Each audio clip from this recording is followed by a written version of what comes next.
Thank you, everyone, for joining me for these live internet studies week after week. My name is Ariel Ben Lyman Hanavi. The hour-and-a-half long study is broken up into two segments. Segment one is Eschatology, a biblical study of end-time events. We're talking about eschatology is a definition of end times events, book of Revelation, things like that. Right now, we're looking at the rapture. So if this is a topic that interests you, then stick around. The second segment is dedicated to a Trinitarian response to biblical Unitarianism, where it's an apologetic look at the triune nature of God as is challenged by the non-Trinitarian Christian denomination known as Biblical Unitarian. So we're looking at their perspective on many passages and challenging them from the Trinitarian perspective. Let's jump right into the study. If you look at your screen, you can see I've got the topical indexed schedule in front of us, and we're in topic 10, Rapture Views and Overview. So let's pick up our study where we left off. We are basically examining four different views. I suppose I shouldn't have jumped there first. Let me jump here. We're examining four different views of rapture, and I'll just show them to you by way of graphics. In no particular order, the first one is pre-tribulation rapture. This puts the rapture of the church at the beginning of the 70th week of Daniel, or the 7-year tribulation as it's called by pre-tribbers. It puts it at the very beginning, the far right on your screen. And this is in comparison to the second coming, which is at the far right on the end of the 7-year timetable. So rapture at the far left at the beginning, or maybe even before the tribulation starts, and then the second coming at the far right. And everything in the middle is either simultaneously known as the tribulation, or it's just known as God's wrath. Sometimes it's just called Great Tribulation, all of it. But that's the pre-trib model. Moving down from that into the view known as mid-trib, the rapture takes place midpoint into the 7 years, so 3.5 years into it. Then God's wrath and tribulation are take place for the second half, the 3.5 years there. And then the second coming is at the far right, once again, like it was in the earlier model. And so at least there's a shorter duration of God's wrath or tribulation for the people here on earth. But in this model, rapture is right in the middle. Moving on from that to the view known as post-trib rapture. As you can hear in the name, the rapture is all the way at the very end of the 7 years, according to this particular belief system. Tribulation and rapture then are almost simultaneous. They are two events, but according to most classical post-tribbers, the journey upwards is just very brief. We quickly go up in the air, meet Yeshua as well as the believers who were resurrected prior to us, and then we just do a U-turn and head straight back down to earth, take care of Antichrist at Armageddon, usher in the millennial kingdom, and there you have it. So that's the post-trib rapture perspective. In this view, at least according to this chart, the tribulation and the wrath of God, which run the full course of the 7 years, by some counts, others place them, the God's wrath and tribulation, more on the second half of the week. So they're not agreed upon in all of their perspectives. But the key point is that in this particular model, Christians have to go through all of God's wrath and the tribulation of what we would call Satan's wrath, or the wrath of Antichrist. The Christians have to go through all of that, and the only way they survive truly is by God's supernatural protection on them. So there's a lot of what we might call sheltering in place, or protective custody, or supernatural protection from God himself going on in this particular model. And then it makes you kind of wonder why we even need rapture if we're just going to be protected by God anyway. But this is that particular model. And then the final view that we're going to be discussing in these in this topical section of 10, 11, and 12, because they all fit together, they're all rapture, is a model that has been gaining a lot of traction, especially in the last, say, 30, 40, 50 years or so. this model is called pre-wrath rapture, and the name is fairly new, I will admit that, but the theology behind it is, as far as I can tell, goes all the way back to the beginning, the very first century, even though the name pre-wrath wasn't assigned to it. But it's the view where the 7-year tribulation is not even called tribulation of 7 years. There is still 7 years, as you can see on your screen, 3.5 and 3.5, separated by the midpoint. But the first half of the 3 years is not tribulation, and it's not called God's wrath. It's the beginning of sorrows, a name that Yeshua gave us in Matthew 24's Olivet Discourse. Then we have the midpoint. Then we have what's called the Great Tribulation. And this kicks off after the midpoint, and it doesn't run the full 3.5 years, although the time allotted to the Antichrist to have his way on planet Earth is in fact 3.5 years. This goes all the way back to the book of Daniel and is confirmed by the Apostolic Scriptures, particularly the book of Revelation, which uses language like 42 months, 3.5 years, 1,260 days, etc., etc. Times and half a times, which is rooted in Daniel. So yeah, there's 3.5 years that the Antichrist is given time for his agenda to do whatever he's going to do. And within that time frame, tribulation is going to be a significant part of that. However, according to the pre-wrath model, the Great Tribulation is cut short by the return of Yeshua, which is the rapture. So the pre-wrath rapture gains its name from the fact that believers are raptured prior to the wrath of God being poured out, which is known as the day of the Lord, but after the tribulation. So the rapture and the resurrection are the separating event between Great Tribulation and the day of the Lord. And that is one of the defining features of this particular model. And so in this model, after rapture takes place, then there's a period of God's wrath being poured out on planet Earth. Day of the Lord is happening. And believers are not so much sheltered in place because they were raptured prior to the wrath of God even being poured out in the first place. However, Israel enjoys a significant amount of protection during this time. Some of them, I should say, not all of them. But there are verses that talk about Israel being prepared a place even as early as the midpoint of the week for 1,260 days. Revelation chapter 12 is what I'm referring to, where God promises that I'm going to take you out of significant harm's way, those of you who flee Jerusalem, like Yeshua warned them. I'm going to put you in a place in the wilderness where I'm going to protect you. So have faith in me. At the same time, Yeshua promised during this time that a significant number of Jewish people will be exiled, not as punishment from God when I say exile, but rather carted off as prisoners of war because of the Antichrist's great hatred for Israel, etc., etc. So a lot of things are going to be happening in during that time frame, but germane to our study is when we're talking about wrath and rapture and tribulation and day of the Lord and things like that, the timing is pretty precise. We don't know exactly when rapture is going to happen. This model isn't saying it's going to happen exactly halfway through the second half. It's just an illustration to show that it's going to happen sometime after the midpoint, but before the very end of the 7-year time frame. And just like all the other models, the second coming is at the farthest right of the screen of the graphic, meaning it's near the very end of the 7 years. By my estimation, second coming happens not really at the end of the 70th week, but actually 30 days after the end of the 70th week. In other words, there are these time frames mentioned that extend beyond the 7-year time frame. One is a 30-day time frame, and another is another 45 days, adding to a total of 75 days. And as far as I can tell, the second coming should take place at the end of the 30-day, which is right, which corresponds with the coincides with the Battle of Armageddon mentioned in the book of Revelation. So those are the four views that we're working from. Now, we've already basically touched significantly on the post-trib rapture. And what I want to do now is keep looking at, so let me make my chart go back up again, keep talking more about what is the most popular view, which is the pre-trib rapture.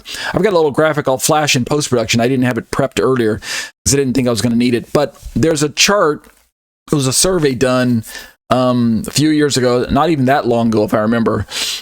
I could be wrong, but there'll be a date on the chart. But it was a survey done among Christians as to what rapture position they believe is more accurate, or which one they hold to. And as you can see on the chart, you're in post-production, you're looking at it right now. Those of you with me in live class, you can't see it, but so I'm describing it for you. But the chart basically has the idea that pre-trib is still the most popular view among Christians as far as rapture views, and then followed closely on the heels of, I think, post-trib, and then it moves down to, I think, mid-trib or pre-wrath, or some people say other or unknown or don't care or something like that. That's typically how surveys go. So that's an interesting perspective. So let's look at pre-trib rapture. What we're doing is we're taking pre-trib and we're prepping ourselves for a deep dive into pre-wrath. But before we do that, I'm giving you the other perspectives from different authors. And one of the authors that we're borrowing right now is a gentleman by the name of Brother Aaron Eggman. And he wrote a book entitled The Saints Go Up and the Wrath Comes Down. He is a pre-wrather like myself. I am a pre-wrather. I hold to pre-wrath, the position I showed you last, which means I reject pre-trib theology. And what Brother Aaron Eggman has done is on his website at prewrathresources.wordpress.com, he has supplied some blogs, some excerpts from his book, and some video teaching sources, and a healthy amount of charts and illustrations, all of them very helpful. And his book is available on his website, as well as you could probably buy it off of Amazon or other places like that. So Brother Eggman is explaining the pre-trib position so that he can set you up for his teaching on the pre-wrath. But he thought it was helpful and necessary to first present an accurate representation of the pre-trib position. So that's what we're looking at. We're using his notes for this exercise. So we'll pick up where we left off last week. I backed up just a kind of a half paragraph from where we left off. So let's keep reading Brother Eggman's view. This is a pre-wrather who's explaining pre-trib. Understand? Okay.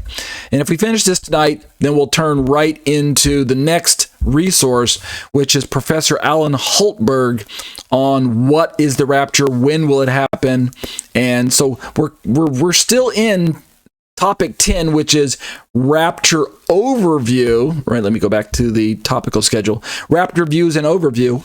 So we're talking about the 3 views, the 4 views, with a view towards turning to topic 11, making a case for the pre-wrath view. So when this is all said and done, it's my hope to try to convince you, if you don't hold the pre-wrath view, to give it a serious consideration. That's one of my aims. All right, so let's go to Brother Eggman's notes. Here's what he has to say. The pre-tribulation view takes the 77s of Daniel 9 literally. So they believe in, which I do too, as far as taking Daniel 9 literally. So they believe in an actual physical Antichrist who will rule on the earth and persecute the saints. And let me just pause and interject real quick. A lot of what pre-trib teaches, I actually find fairly accurate. And why not? Because they're using the same resources that I am when they come to their conclusions. They simply disagree. We simply disagree primarily on when the rapture is going to happen, but we hold a lot of agreement on why it needs to happen and who it's going to affect, and a lot of the events that are related to rapture and things like that. So there's a lot of agreement. It means that I believe my pre-trib brothers and sisters are genuine to the degree that they believe in Yeshua as their Lord and Savior, that they've confessed their sins before Him, and that they are putting their genuine trust and hope that He will save them and deliver them one day, rapture them. So to that degree, they're my brothers and sisters. However, as I've mentioned in previous teachings and my live class students, we were chatting about this before the class started, it is unfortunate that the pre-trib position sort of, what's the word I want to say? It leaves you unprepared to face tribulation, should that truly be the way it plays out? Let's say all the other views are wrong and pre-trib is right. Well, then that would be great. You don't really need to prepare yourself a lot. Just need to be waiting for his imminent return. Jesus is going to come back at any moment. Just be ready. It could happen. Baruch Hashem. Well, that would be nice, but what if you're wrong, right? What if the pre-trib position was incorrect? And suddenly you wake up one day and find yourself reading the headlines about this Antichrist figure who's imposing one world government, one world religion. Oh, you got to take the mark or you're not going to be able to eat or drink or buy anything or sell anything. Oh, you need to bow down to my image. Oh, you need to renounce your belief in any other God except me, right? What are you going to do if you're a believer, you're a Christian, and suddenly that's the news you're reading? You're thinking, wait a minute. My pastor told me I wasn't going to go through this. My pastor said I'm not going to face Antichrist. Why am I reading about Antichrist? So this could cause you to seriously question your faith and to become what my good friend in the chat room, or in the live room, the Skype room, he called disillusioned, right? I think he said disillusioned. So the Bible gives us enough information to be prepared for what's coming down the road.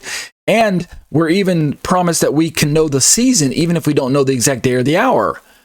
And so it behooves us to take our Lord's word seriously, that it's with all likelihood that we are going to be challenged for our faith and faced with either renouncing God or facing death.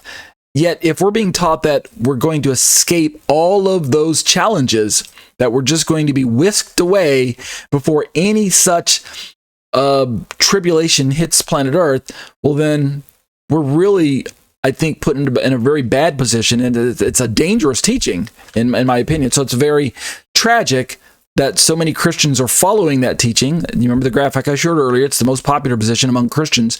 But it's also very tragic that many Bible teachers, well-trusted pastors, otherwise good, reliable, trustable, long-standing preachers and teachers are holding to this position, when in the end, it could be really leaving their sheep open for unnecessary hardship and trials. So let's really take these positions seriously, consider the truths that we're dealing with.